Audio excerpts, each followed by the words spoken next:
السلام علیکم ورحمت الله وبرکاتہ. نن تاسو څنګه ښکاري چې نن روس د افغانستان د طالبانو حکومت تسلیم کو. آیا دې تسلیم کولو په شمول تاسو ته ښکاري یا نه ښکاري؟ هغه تاسو ته ښکاره شي. لکه څنګه چې په نن سبا وخت کې امریکا په هر یو ملک کې خپل اړه غواړي، خپل بیس غواړي، خپل تعلقات ساتل غواړي. د هغو دا کوشش چې دا علاقې موږ په خپل کنټرول کې والو.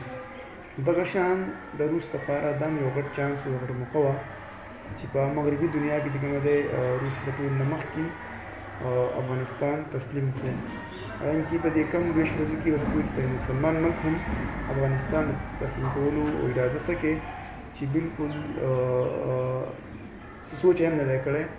نو دې د مغربي دنیا دپاره افغانستان ډېر اهم دی، خاص کر مسلمان دنیا او د امریکې په غلامۍ کې دونه یریږي چې هغه د افغانستان تسلیمولو ته بالکل تیار نه دي.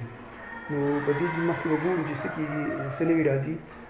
انشاءالله د افغانستان د حکومت لپاره دا ډېر ښایسته ښکلی اقدام دی او انشاءالله په ډېر کم وخت کې به افغانستان په دنیا کې ډېر زر په ترقۍ سره لاړ شي او موږ تاسو به وینو انشاءالله چې هغه به د امن یو لوی ګډ جوړېږي او انشاءالله د دنیا لپاره یو طاقتور او مضبوط ملک جوړېږي.